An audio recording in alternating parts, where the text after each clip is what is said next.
Hello dear learners, welcome to this SWAYAM NPTEL online course on inclusive education. I am Dr. Umakant Prasad, an assistant professor from Department of Education, Binay Bhawan, Vishwabharati Shanti Niketan.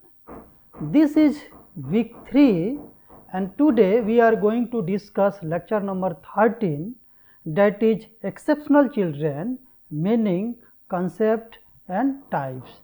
During this lecture, we will discuss the concept and meaning of exceptional children, definitions of exceptional children and types of exceptional children. Who are the exceptional children? In every class, there are some children who have some problems in learning. They need a little extra help from the teachers to learn. Sometimes the teachers understand their problems, while sometimes they are not able to understand their problems. The help given by them may not be enough sometimes. Their learning problems may persist and even increase in spite of special help by the teachers. If the teachers are unable to understand the special needs of such children, they will feel failure and frustration, and later they will drop out of the school. In fact, the failure to understand the special needs of such children has been the major reason for the failure to meeting the needs of these children and enable them to reach their full potential. These children with special needs are called exceptional children. The term exceptional means different things to different people. Some use it when referring to the particularly bright children or the child with unusual talent. Others use it when they refer to any typical or deviant child. Telford and Shorey 1972 said to be exceptional is to be rare or unusual. Therefore, in its simplest sense, exceptional children can be characterized as children having some exceptionality or positive, negative or multiple natures. Due to such exceptionality, they appear to deviate from other children to a great extent. It is this deviation, whether on the positive or negative side, which may lead to every child of their age or grade. It is such deviation, whether positive or negative, which may create adjustment and developmental problems for them in some way or the other, or hence special provisions are made in the form of special education and adjustment, rehabilitation measures, etc. for their proper well-being and progress. However, for understanding and helping these children, a quite clear conception about them is always needed. Let us try to understand the concept of exceptional children through the insights of some well-known thinkers. According to Kirk 1962, exceptional children are the children who deviate from the average or normal children in mental, physical or social characteristics to such an extent that they require a modification of school practices or special educational services in order to develop their maximum capacity. According to Crow and Crow 1973, the term exceptional is applied to a trait or to a person possessing the trait up to the extent of deviation from normal.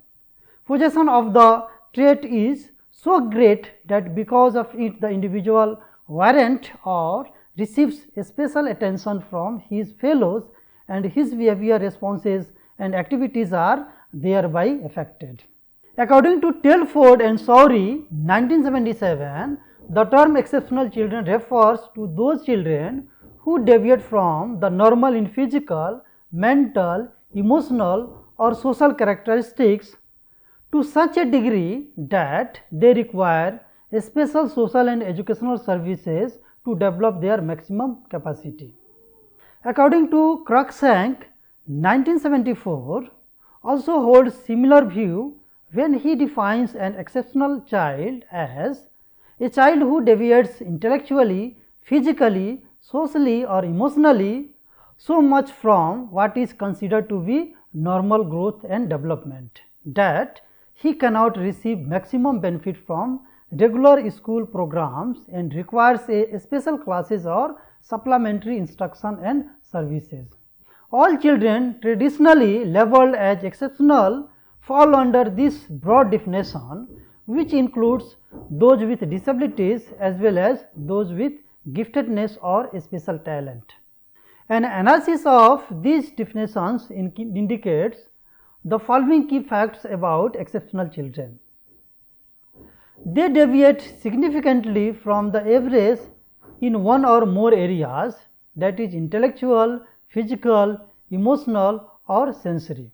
Thus, the visually impaired, hearing impaired, locomotor disabled, learning disabled, emotionally disturbed, socially disadvantaged, intellectually disabled, solo learners and the gifted children are exceptional. They may face challenges or show extraordinary abilities that require adjustments in teaching methods and curriculum. They require modification or adaptation of school practices, special education and other related services in order to maximize his functional level. They need a specialized educational support to achieve optimal development and learning outcomes. They require modification or adaptation of school practices, special education and other related services in order to maximize their functioning level. Exceptionality is not always a limitation, but it also includes high performing or gifted children. Early identification and intervention are essential to meet their diverse needs effectively. Thus, the term exceptional children may be referred in a generic sense to all those children who deviate seriously on the negative or positive and multiple sides on one or other aspects of growth and development of their personality from the average children to the extent of requiring special provisions in terms of their education and adjustment for helping them in seeking their proper adjustment, development and progress in life. Let us discuss the types of exceptional children. Exceptional children are of various types, each with unique characteristics and educational needs.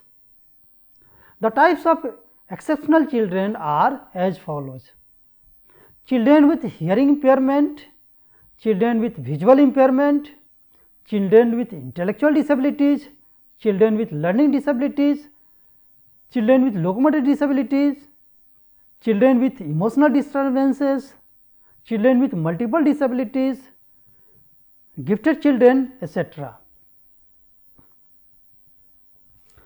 Children with hearing impairment have partial or complete loss of hearing, which can affect their ability to develop language, communicate effectively and engage in typical classroom learning. The degree of hearing loss can range from mild to profound and may be present from birth or acquired later.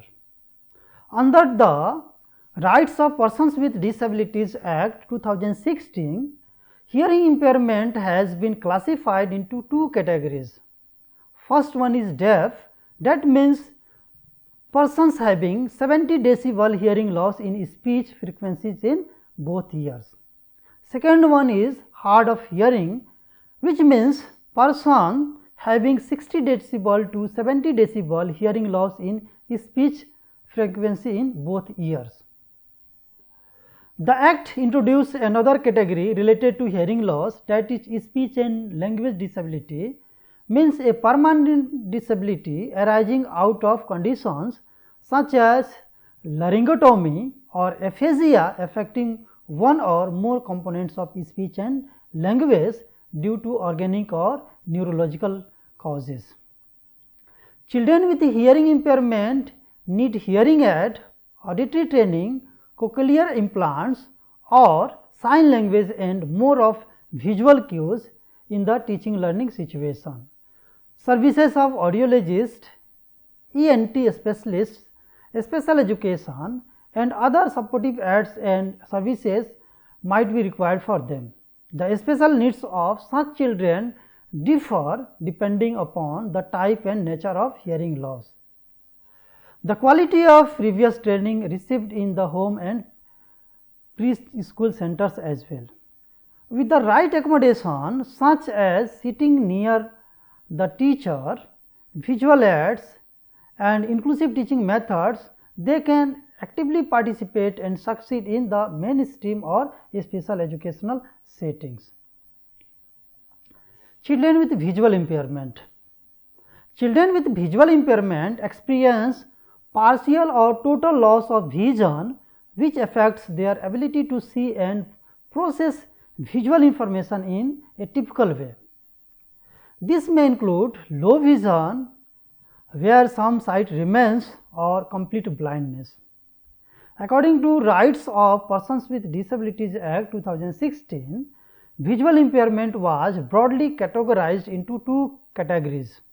First one is blindness, which refers to a condition where a person suffered from any of the following conditions. First one is total absence of sight. Second, visual acuity less than 3/60 or less than 10/200 Snellen in the better eye with the best possible corrections, or limitation of the field of vision subtending an angle of 10 degrees. Low vision. This means a condition where a person has any of the following conditions, namely visual acuity not exceeding 6/18 or less than 20/16 up to 3/6 or up to 10/200 Snellen in the better eye with best possible corrections, or limitation of the field of vision subtending an angle of less than 40 degree up to 10 degree. These children may face challenges in reading, mobility and assessing standard classroom materials. However, with the use of braille, audio books, tailor frame, large print materials, assistive technologies and orientation and mobility training, they can learn and function independently. Inclusive teaching strategies along with a supportive environment enable them to actively participate in both academic and social aspects of school life. Intellectually disabled children are those who experience significant limitations in intellectual functioning, such as reasoning, learning and problem solving, as well as in adapting behavior, which includes everyday social and practical skills. RPWD Act 2016, that is Rights of Persons with Disabilities Act, defines intellectual disabilities as a condition of arrested or incomplete development of mind of a person, which is especially characterized by subnormality of intelligence and also characterized by significant limitation in adaptive behavior, which covers a range of everyday social and practical skills. It officially changes mental retardation to intellectual disability, reflecting more respectful and current global terminology. The Rights of Persons with Disabilities Act recognizes that intellectual disability is not just about intelligence, but also about a person's ability to function in daily life.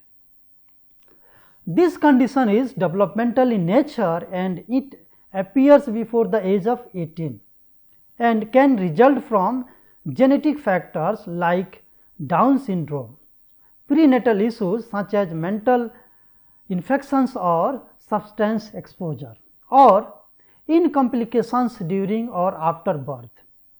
These children may show delayed developmental milestones and often struggle with communication, social interaction and academic tasks, depending upon the severity ranging from mild to profound. They required a variety of support including individualized education plan, life skills training and therapy. Children with learning disabilities have average or above average intelligence, but face specific difficulties in acquiring academic skills such as reading, that is dyslexia, writing, that is dysgraphia, or mathematics related issues, that is dyscalculia. The Rights of Persons with Disabilities Act 2016 defines specific learning disabilities as a heterogeneous group of conditions wherein there is a deficit in processing language, spoken or written, that may manifest itself as a difficulty to comprehend, speak, read, write, spell or to do mathematical calculations, and includes such conditions as perceptual disabilities such as dyslexia, dysgraphia, dyscalculia, dyspraxia and developmental aphasia. These challenges are not due to lack of effort, vision or hearing problems or intellectual disabilities, but rather stem from how their brain processes information. Such children may struggle to follow instruction, organize thought or stay focused in class. With early identification, individualized instruction, remedial teaching and classroom accommodations like extended time or simplified instruction, they can overcome barriers and perform successfully in the school. Children with locomotor disability, they have physical impairments that affect their movement, coordination or control of body parts. The Rights of Persons with Disabilities Act 2016 defines locomotor disability as a person's inability to execute distinctive activities associated with movement of self and objects, resulting from affliction of musculoskeletal or nervous system or both. The Act explicitly includes the following conditions under locomotor disability. First, leprosy cured person. This refers to individuals who have been cured of leprosy, but suffer from residual disabilities such as loss of sensation in hands or feet or deformities that affect their mobility. The Act specifies different degrees of residual abilities for inclusion.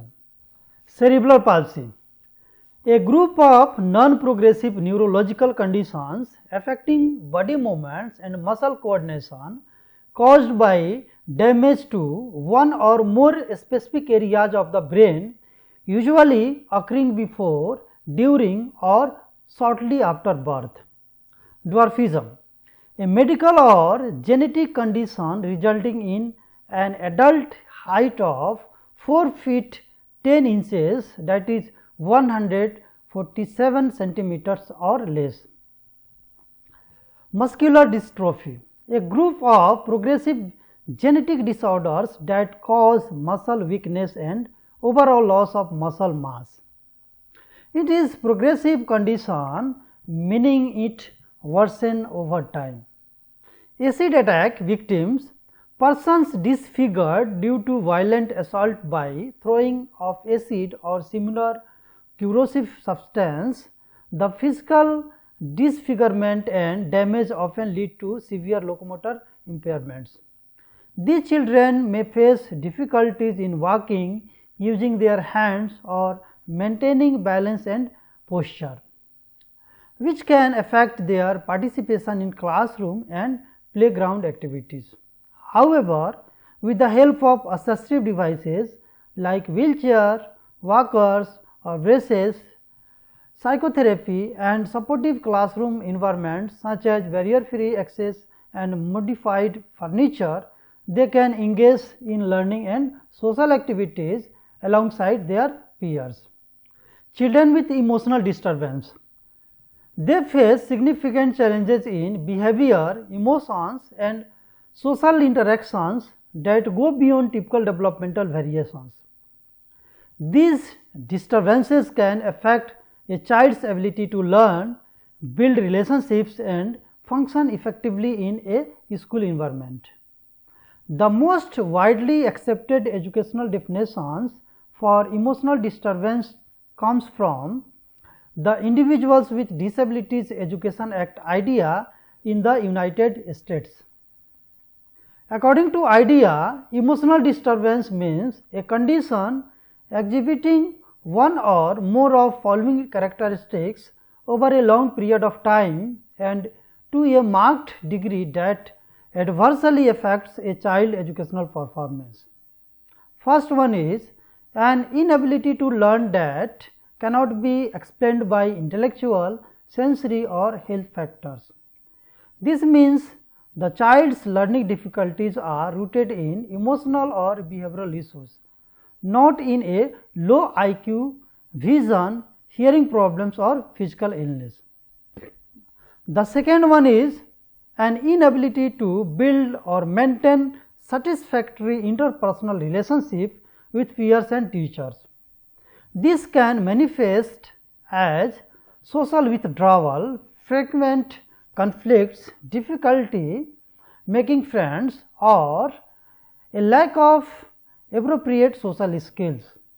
The third one is inappropriate types of behavior or feelings under normal circumstances.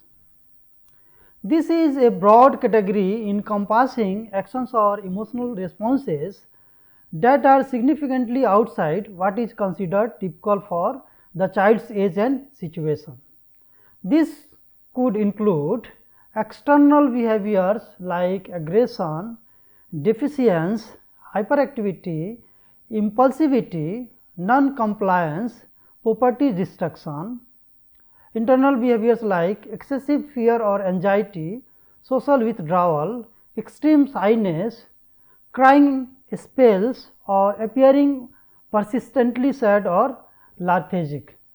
The fourth one is a general pervasive mood of unhappiness or depression. This refers to a sustained state of sadness, loss of interest in activities or a negative outlook on life. The fifth one is a tendency to develop physical symptoms or fears associated with personal or school problems.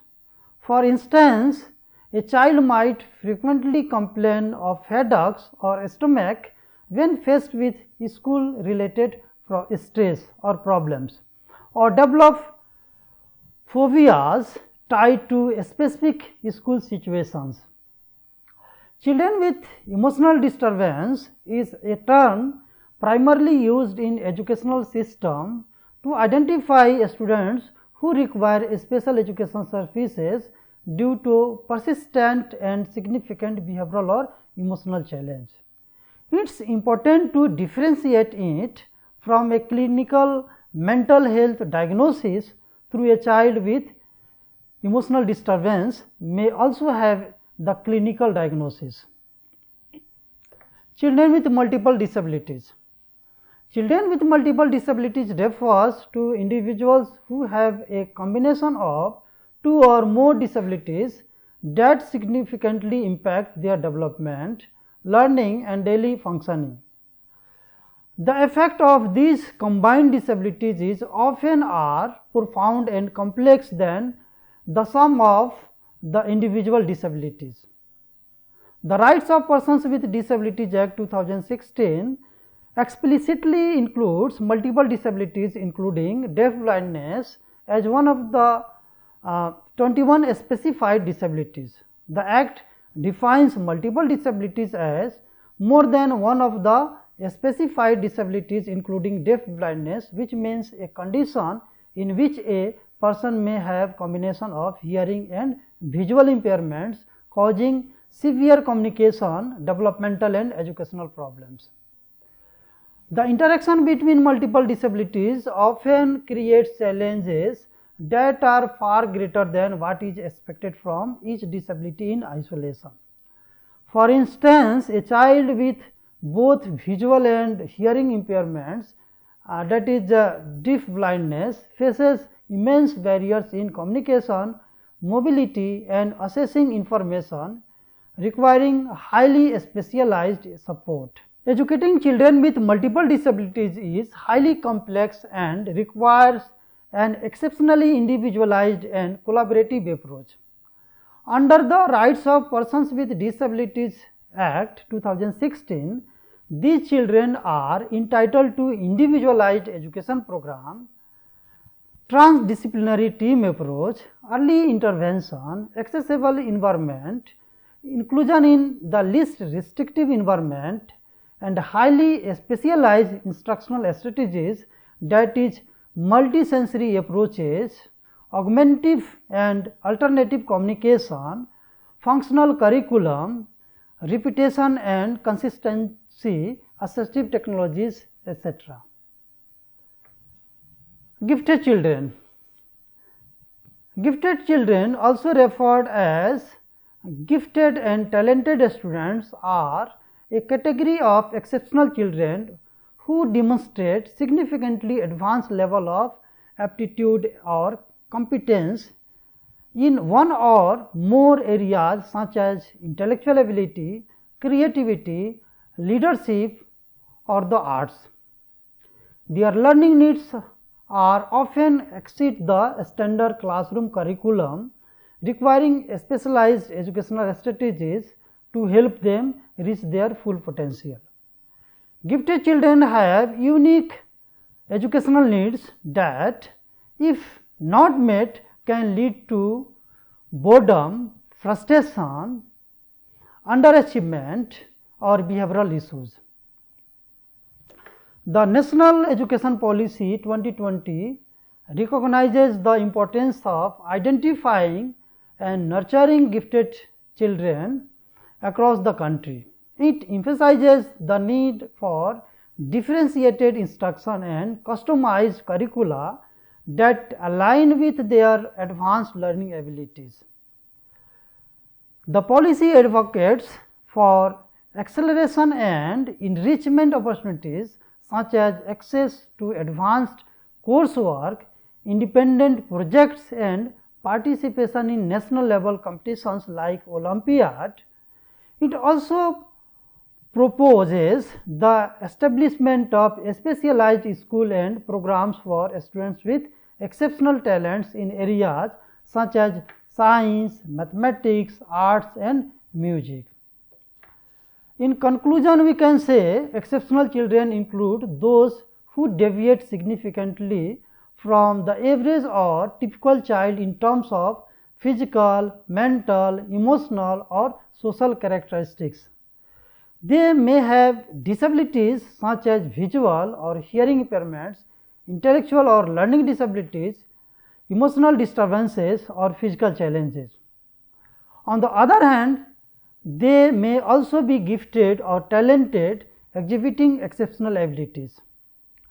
Understanding the different type of exceptional children helps educators, parents and society to provide appropriate educational strategies, support system and inclusive environments. Recognizing their unique needs and potential is essential not only for their personal growth, but also for creating a society where diversity is respected and every child has the opportunity to thrive. There are some references here.